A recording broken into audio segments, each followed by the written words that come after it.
The Word of God is alive and powerful, sharper than any two-edged sword, piercing even to the dividing asunder of the soul and spirit, and of the joints and the marrow, and is a critic of the thoughts and intents of the heart. All Scripture is God-breathed, and is profitable for doctrine, for reproof, for correction, for instruction in righteousness, that the man of God might be mature, thoroughly equipped unto all good works. Study to show thyself approved unto God, a workman that needeth not to be ashamed, rightly dividing the word of truth. Philippians 4:6-7. Be anxious for nothing, but in everything by prayer and supplication with thanksgiving, let your requests be made known to God, and the peace of God, which surpasseth all understanding, will guard your hearts and minds through Christ Jesus. Hebrews 4:16. Let us therefore come boldly to the throne of grace, that we may obtain mercy and find grace to help in time of need. Hebrews 11:6. Without faith it is impossible to please God. For he who comes to God must believe that he is, and that he is a rewarder of those who diligently seek him.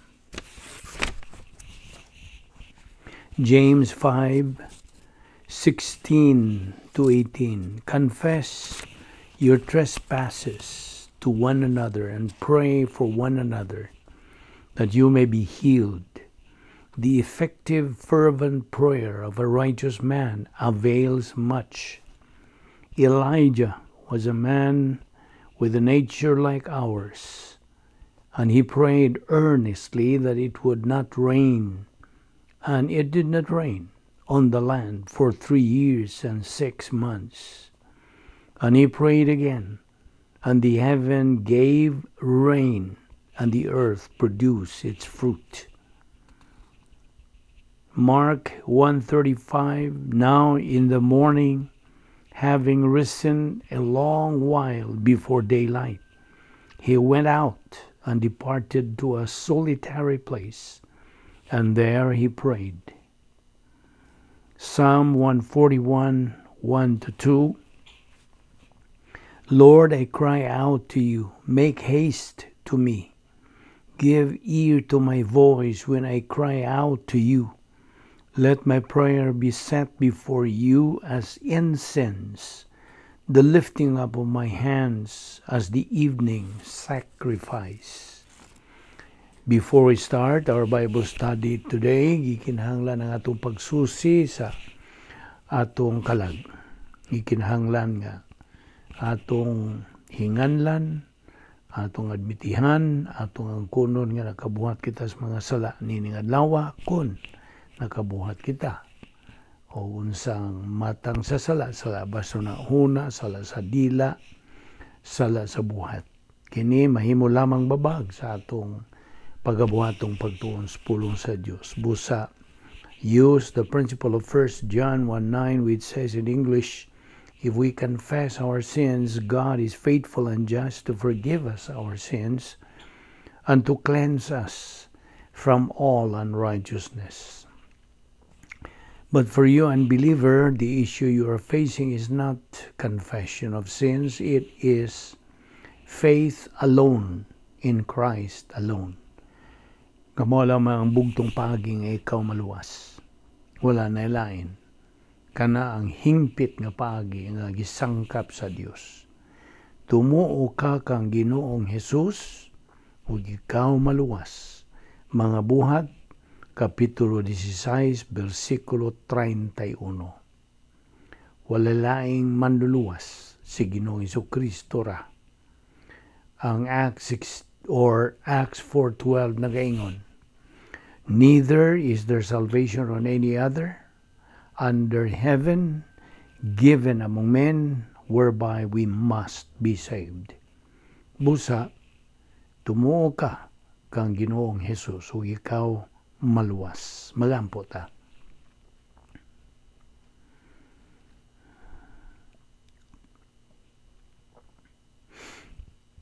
Balaan na mo nga Dios, nagapasalamat kami kanimo nining lain sa mga adlaw nga imong padangat kanamo. Salamat o Dios imo pa kami gipabuhi. Kini gumikan lamang sa imong kaluoy, imong gugma o sa imong grasya. Dili kami takos gani mabuhi pa.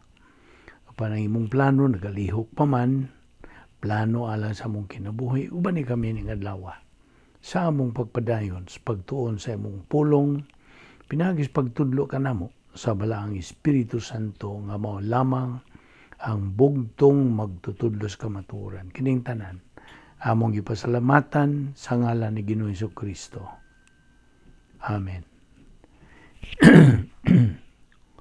Maayong adlaw sa tanan nato mga subscribers ug sa atong mga higala, atong mga igsoon diyan ni Kristo. Welcome no sab nining atong Bible study nga pasiugdahan kini sa Vic Balbido Evangelistic Ministry ug pinagi sa YouTube.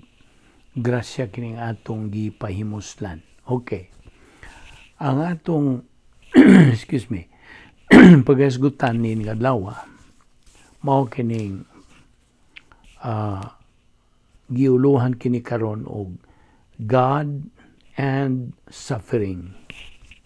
Sabi ni saya, ang Dios ug ang pagantos. Okay. Una sa tanan,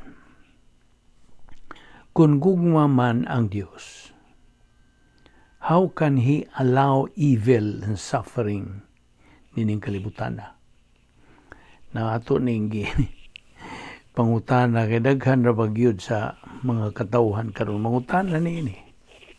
Common kayo ning pangutana. If God is love kunuhay, nganong iya magitugutan ang dautan ug ang pag-antos nining kalibutan? Well, una sa tanan, let us recall atong labason sa atong panumduman ang doktrina nga nagatug-an kanato bahin sa kabuhatan sa Dios, God's creation. Namely, ang una nini ang mga manulunda nga iyang gibuhat, and then ang mga katawhan. Okay? Nga sa dihang gibuhat sa Dios kini sila, everything was good and perfect. Hingpit. Maayo o hingpit. Now, paminaw. It was never God's intention. Dili gyud iyang tinguha nga mutungha ang dautan ug ang pag-antos o kanang sakit, kasakitan, sickness and disease and death sa iyang binuhatan. Dili niya buot iyang kanawa ni niya sa iyang intensyon. Wala. Kaya binimo, usa sa mga kinaiya sa Dios mao nga siya gugma. Gusto? Now, di man lang kay gugma ra ang Dios. Mao man ni nakalisod sa uban nga ang ilang pag-adahom nga ang Dios mao ra ilang nahibaw-an bahin sa Dios nga siya gugma. Apan wa sila makakita nga gawas nga gugma ang Dios, hustisya pod. Kita nimo? Ug buot sa Dios nga iyang ipakita ang iyang gugma nganhi kanato, buot niya nga iyang ipaambit kining iyang gugma with His creation. And you know, ang matuod nga gugma always wants to be loved back. Gusto? Mahigugma ang usab. Sumbalik. Okay? God wants to have fellowship. Buot niya nga anaa siya'y pakigambitay uban sa iyang mga binuhatan with His creation. He wants His creation. He wants mankind. He wants the angels to in turn love Him. Mo'y buot sa Diyos. Kabubuton ka na sa Diyos. Tinod, He wants to love them. And in turn, they would love Him. You see? Now, alang sa matuon nga gugma, nga mo lungtad, individuals have to have a free will. Mao naghihatagan ang tagsa-tagsa kanato sa kaugalingong kaubuton o free will. They have to have the ability to choose. Gikinahanglan nga sila manag-iya og kagawasan sa pagpili. Now, one cannot force someone to love them. Ang matuod nga gugma, kanunay gyud nga a voluntary action. So God put His creation here when we emphasize with man. Iyang gibutang ang tao dito sa Harden sa Eden. Ana mabasa ka na sa Genesis Kapitulo 3. Gibutang sa Dios ang tanan, the first man. He placed everything, the first man and first woman, nga ilang gikinahanglan dito sa Harden. Everything. Ang ilang creation was absolutely perfect. Way mga sakit, way mga pag-antos, way kamatayon, way sala, way kanang pakigrebilde, wala. Everything was paradise. Now, paminaw. Ang Diyos mihatag kanila og kabubuton aron sila na ay kapilian o the freedom to choose. Ang Diyos miingon, Esh og Isha, mamto original nilang mga ngan, Esh og Isha, paminaw kamo. Paminaw mo ni ining labihas pagkamahinungdanon nga pasidaan. Bahad, sakto ba namin saya? Pasidaan o bahad o pahimangno. Or a caveat. Now, kining caveat, gikan is Latin, beware. A warning, a modifying, cautionary detail to be considered when evaluating, interpreting, or doing something. Mao kanay butang sa caveat. So, mo to nga dihay caveat o pasidaan o bahad. Now, okay? Of all the trees in the garden, mo to giingon sa Dios. Hala, kaon mo. Except this tree in the middle of the garden. Mo to'y bahad sa Dios. Tungod kay paminaw. Ish og Isha. Niya nang adlaw nga kamo mukaon niini. You will surely die. Mamatay gayud kamo. Now, in the original, ang dying, you shall die mo na ibut pasabot diha sa original. Now, ang dying mo kanay spiritual death. Ang you shall die mo na physical death. Sabtag yun na, ha? Kaya mo man ni ang original nga pagkasuwat. In the original kanang unsa may original nga pinulungan gigamit sa Old Testament, Hebrewanon. Okay? So in Hebrew, ang dying diha, in English man ang dying, ang Hebrew word for dying diha means spiritual death. Mao ning dying. Nya gisundan dayon you shall die. Kanang you shall die physical death. Okay, nakasabot ka na. Now, that was the test. Mao to'y pasulit nga gihatag sa Dios kanila. So gihatagan sa Dios sila sa pagpili. God gave them the choices. So miingon ang Dios kanila, are you listening to me? Miingon ang Dios. Are you going to follow me? Are you going to let me be your God? Are you going to love me first as opposed to loving yourselves?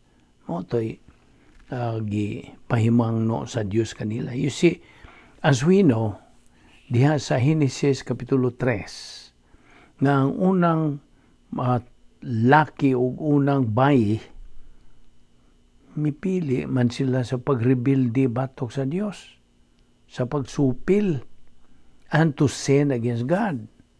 Hinumdo mo what God had told them? On the day you will eat the fruit of that forbidden tree, you are going to die. Mo katoy pasidaan sa Diyos. Because that would be an act of rebellion against God. Mo katoy pagsupil nila. Yes, that was actually what happened. Ang katawhan, ang kaliwatan sa tao, may rebilde batok sa Diyos. They wanted to go their own way. They chose their own thing. And that's what brought, that's what brought unsa sala, kanang pagsupak, pagsupil, rebellion, sickness, mga sakit, pain, kasakitan, suffering, pagantos, o kamatayon. Mao na, that was what brought into this world. Now, paminaw. They did not come into this world tungod kay buhat sila sa Diyos because God wanted them. It was man's rebellion, ang iyang pagsupil batok sa Diyos nga mao'y nakapaunsa. Dala, may tungha na dininin kalibutan na. Sabtagi na. Wa good sa originally, wala to. Wa gyud, kahingpit good ang kanang paraiso, ang hardin sa Eden. Now, there may be philosophical, illogical questions nga mutungha regarding this, like, couldn't God have foreseen all of this? Di ba nakita na unta ni sa Diyos sa wa pa ni mahitabo and could have avoided them and not made man? Just simply not created man. Now, if he knew all of the sufferings and all this turmoil and chaos in the world, and eventually some people would wind up in hell, could he just avoided it? And the answer is yes. He could have avoided it. Tinood, ang Diyos nahibaw sa tanan. Kaya omnisciente gud siya. Nahibaw siya sa kaniadto, karon, o hangtod sa kangturan. And he did foresee it. Kaya binimo, we could not tell God what to do. Gusto. That's his choice. Hingpit gud siya. But then, once again, moingon taga. Then, if he knew it, then could he have avoided creating mankind? Binimo, if he did that, kung iya patong ibuhat, then God would not have had a creation to live with. Waunta siya mga binuhat nga kinabuhi uban kaniya for eternity. Wa siya iyang higugmaon, wa siya mapaambit siyang gugma forever in eternity. Kaya binimo, kita, human beings as we are, do look at these things in our own human perspective. Muna, tinawhanon magud kanunay ning atong mga pangunahuna mo na makapangutan na kita ingon na. Yes, it sounds good when we say that God could have avoided all the troubles, the sufferings, tribulations, yung mga kagubot, mga kaguliyang to happen in this world, had he just canceled his plan to create mankind, who actually caused all these shambles, kining mga mess, havoc, confusion, and disarray. Paminaw. Did you remember God's ultimate goal. Unsa man. God's perspective is eternity. Ours is the present. Ours is the current. Gusto? Apan ang perspective, pangunahuna, pangagpa sa Diyos is eternity. He is looking for the way things are going through eternity. See? So, do you know what I mean?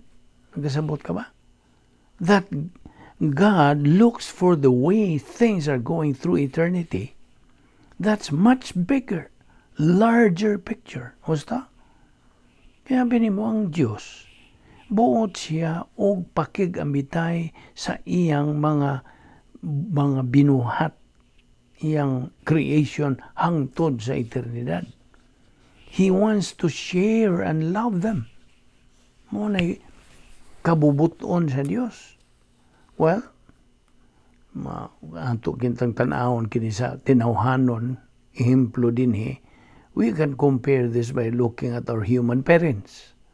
And you say, you know what? You make a choice to have children.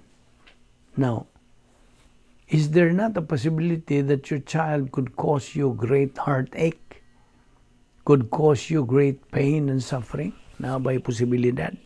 Na ba'y puruhan? Or maybe, sa dihang magmutubo na sila, magkadagko na sila, mo rebelde na noon sila bato kanimo. Dili sila buot maminaw kanimo. They just go their own way. They want to do their own wrong thing. O tingali, kanang ma-rebellious kini sila. Maybe they would involve with drugs. So, unsa? Mahimo na nun silang sakit nimo. Lambad na sa imong lambad sa inyong panimalay, etc. Di ba na mga puruhan ng mahitabo? These are possibilities to happen. They are potentials to your children to happen. Nga, unsa, mo hinungdan ni noon o magkahatag ka nimo sa lambad sa apan paminaw. On the other side, na po'y mga posibilidad, puruhan for them to bring you great joy, and for them to love you, and for you to cherish your love on them. Basta?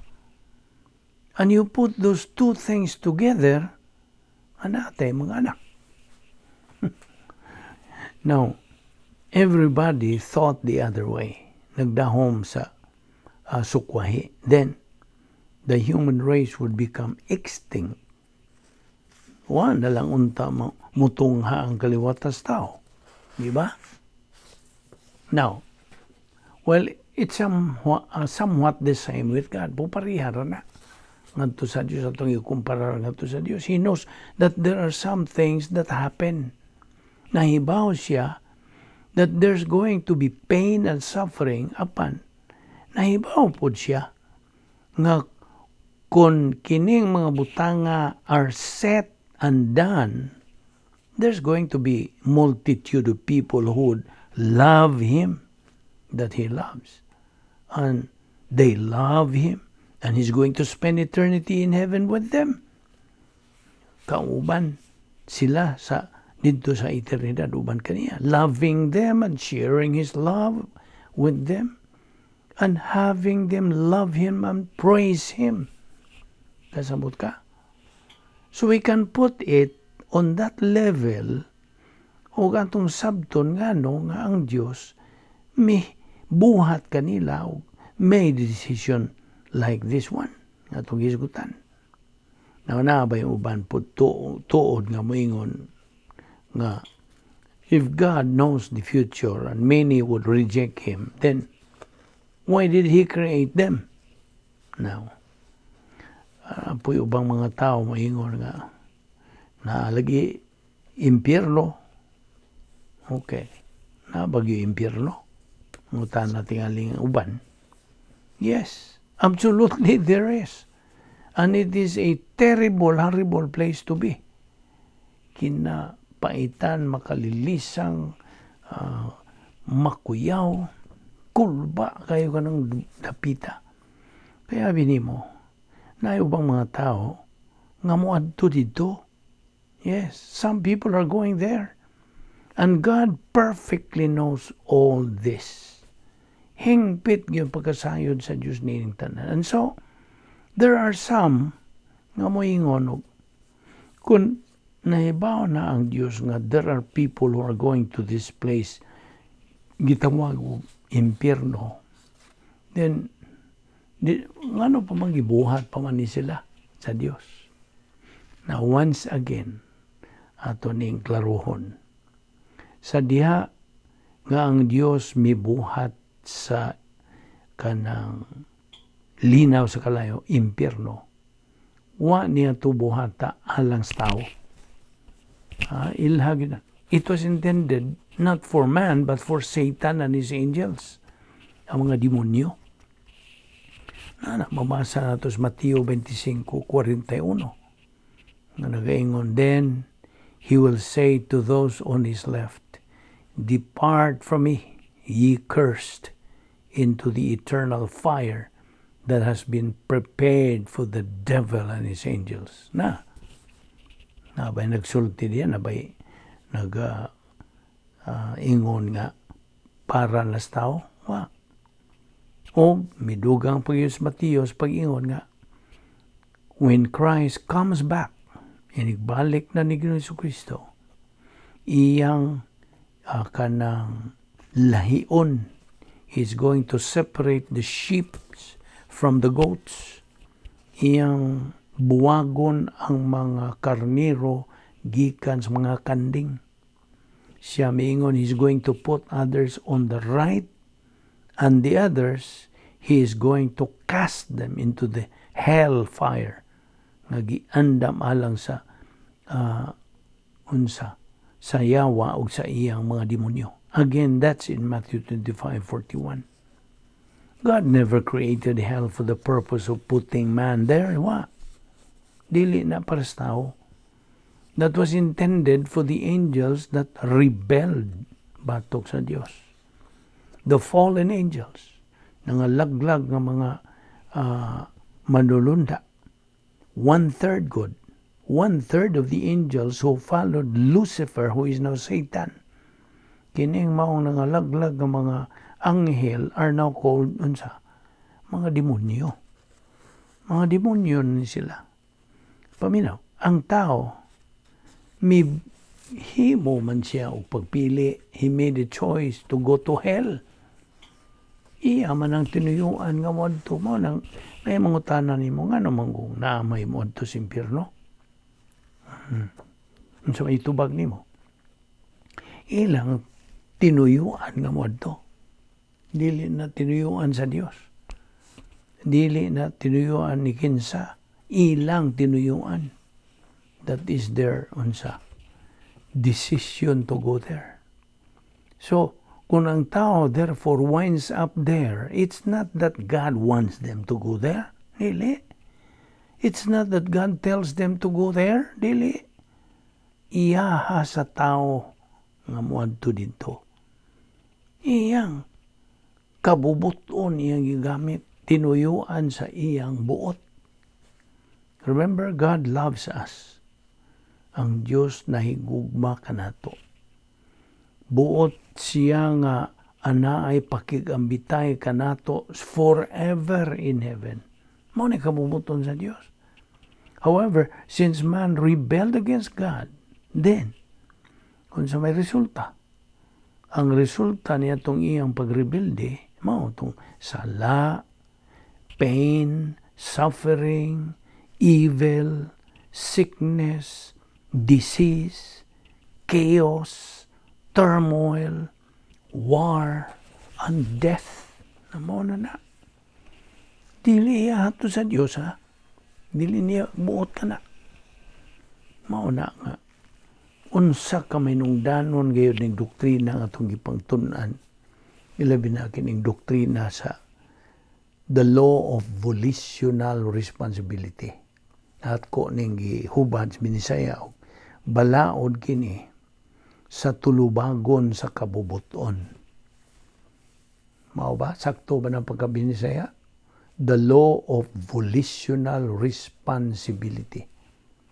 Kay, di man as a review, gihatagan kita sa Dios og hingpit nga kagawasan. Absolute freedom. Gihatagan kita. Makapili ka. Mudawat ka ba sa gipaymangno sa Dios o dili? Imo nang kabuoton pagpili. You see? So God gave us a perfect, complete, absolute freedom. Apan, di ba bantay. With that freedom goes responsibility. Ang buot pasabot, nga kitara ang answerable, responsible, and accountable sa bisag unsang desisyon nga itong himuon. No, bito akong giingon nimo kapila na gyud ko balik-balik ka nga. All of life is decision making. Decision. Pag mata pa nimo buntag, inigbakod nimo, desisyon na. Ihimplo, manghilamos magkakukaron o di? Unsa pa? Mamahaw magkakukaron di? All of this, ginagmayra na hangtod na hangtod. Pagkagabi sa di pagkamatog tingali na po kayo mga desisyon. You see, mo na giingon diha nga all of life is decision making. Sa ato pa, ang tao nga dili buot unta ang Dios nga kanang moadto lagi sa impyerno. Apan gumikan lagi niya ng iyang kabubuton, mo pili gyud siya mo supak gud siya sa kabuton sa Diyos nga. Amo, kanang adto ko. Ano mo na. Ang tinuyuan lagi siyang buot. That is his decision. Ug siya na po'y manubang niya ng iyang desisyon. Maupita ng prinsipyo po nga ning sunod niya na nga. May kalabutan niya na nga. Man is a product of his own decision. Ako giningi kanang malmal gini sa akong mga apo. O kini akong mga apo nagpasalamat gyud ko nga. Ning duot gyud na silsil gyud sa ilang alimpatakan. Nga kanunay gyud og naay mga kasaypanan nga mabuhat nila. Mudayon gyud sila mismo na may mo sulti gyud. Man is a product of his own decision. Nana. Why mabasol gyud ikaw ra gyud. Namo na. So, giog tuwag niya ang pangutana nga no magyo ang taon moadto mas impierno o naa may mangadto sa impierno tungod sa ilang kabubuton. Ilang pagbuot nga moadto. Di man kabubuton na sa Dios.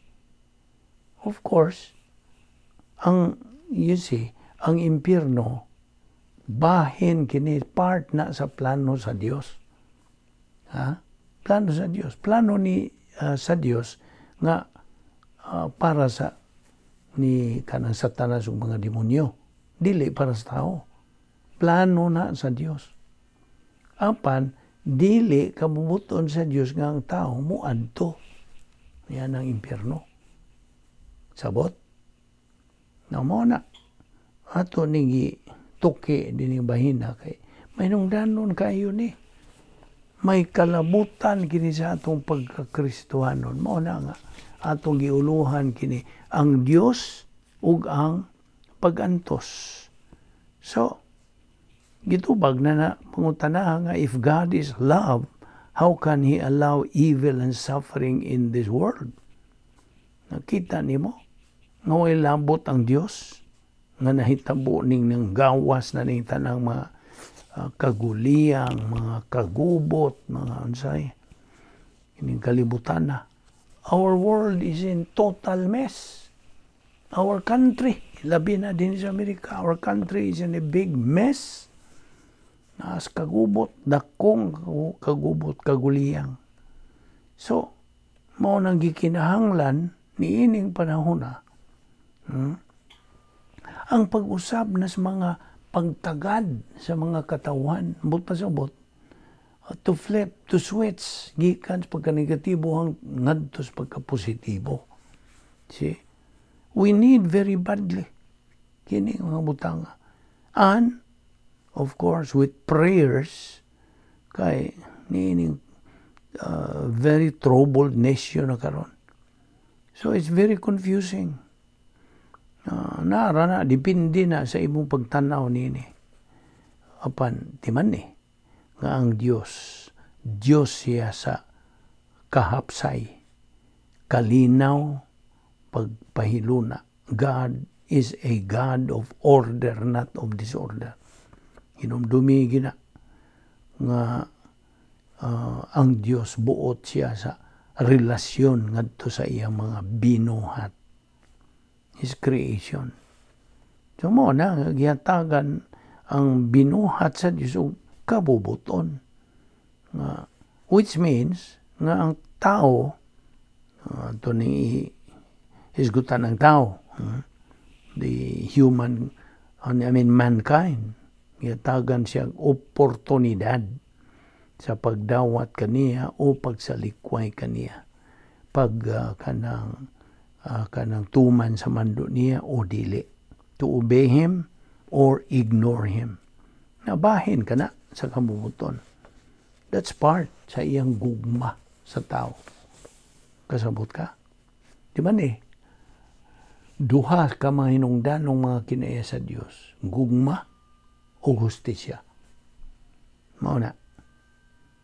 Di man ni gina. Basaha ka ng libro sa Genesis na diya. That's the beginning at the start. Gihimo ang tao, si Is o Isha, uban sa paghatag sa Diyos kanila o kabubuton. Nga buot sa Diyos nga mudaghan din His kalibutan sila so that we would eventually be brought into existence. Mao na hinungdan nga nung ani ata nining kalibutan na karon. Buot sa Dios nga ani ata dinhi aron ana atay relasyon ngadto kaniya. Mao kana nag-una gyud nga kanang tinguha sa Dios o kabubuton sa Dios. He wanted to love us. See? Gibuhat kita sa iya rabang basihan ng iyang dagway, ang iyang image. God created us in His own image. So, wining iyang ang pasabot gud na the pattern, you see. Dili man kay kini mo itsura sa Dios ning atong itsura dili. Ang pasabot gud na originally bot niya. Na ay pattern. Ang Dios mo ay pattern sa pagbuhat niya kanato. No, nangagihatagan ta niya og 5 ka mga kinaiya. Gihatagan ta sa Dios og 5 ka kinaiya. Unsa man? Ang atong pagkasayod sa kaugalingon, ang atong pangunahuna, ang atong tanlag, ang atong kabubuton, o gidugangan pa gyud ang atong pagbati. You see? Apan ang Dios, unsa? Napulo ang iyang mga kinaiya. Nag-unang kinaiya sa Dios. Ay presyo mga kamo nga tagtaod nang langsunod niya itong Bible study nga. Niduot na gyud. Nasilsil na gyud ang mga napulo ka nag-una nga mga kinaiya sa Dios. Kaya kung imo na nang nasilsil o imo na nang gibarugan, imo na ka nang gamiton sa imong pagkinabuhing Kristohanon din. Mao na. Makaila ka na kinsa ug unsa ang Dios. Di lang kay gugma siya kundi hustisya po. You see. Mao ni nga nagkaguliyang na ni karon gumikan sa himong kabuuan ng desisyon gikas kabubuton sa tao sa binuhat sa Dios. Sabot ka? Okay, so din nilang una kita kutob o mag-aampo ta. With your heads bowed and your eyes closed, let us dedicate the closing moments nining atong Bible study karong adlaw kaninyo nga wala pa'y Kristo sa inyong kinabuhi, wala pa kayo kamoy paglaom, wala pa kayo kinabuhing walay katapusan. Now, kini ang tukma yung panahon, tukmang higayon. A moment in your life, no matter what you think, no matter what you believe, kini mao ang gutlo of considering. It's a moment to put everything out of your mind. Think about ni Ginoong Jesucristo. Think about His person. Now, unsa may pasabot ni ining tanan? Unsa man ang Kristyanismo, ang labing tinuod, mga tana tingalikag. Unsa magining Christianity? Well, Christianity is Christ. It is a relationship with God. Pinagi kang Ginoong Jesucristo. There is only one way. Usara gyud kapagi nga imong maangkon kanang maong relasyon. Kaya ang pulong sa Dios nagaingon, tumuo ka kang Ginoong Jesucristo o ikaw maluwas. Well, tingala mo yung di ba dahil mga binuhatan importante. Well, all the works that you can do have nothing to do with your relationship with God. Nga naman, tungod kay ikaw sa kamakasasala. Tungod kay dili ka hingpit, you are not perfect. Ingon nga ang Diyos, hingpit. Tungod kay ang iyang hingpit nga pagkamatarong, kinahanglang musalikway sa unrighteousness. And you are unrighteous. So no matter how many good deeds you do, that is where Christ comes in. That is how important He is. Tungod kay siya lamang is the only one who can present you faultless before God. Ug unsa man niya kana? How does He do that? Well, miadto siya sa cross. He went to the cross for only one reason. To die. To die for you. To die for every member of the human race. He did not care kung mudawat ba mga katawhan niya o sa likway ba. Namatay siya alang kanila. Grasya ka na, husto. His absolute grace. And what does that mean? Ano sa may pasabot? What does that mean for Him to die for all of us? Kini nagpasabot. Na samtang nagabitay siya dito sa krus, ang Diyos nga Amahan mibubo ang satanan natong mga sala didto sa lawas ni Ginoong Jesucristo. Tanang mga sala sa tanang mga tao didto pasanginlan sa Ginoong Jesucristo. Giisip nga to kaniya.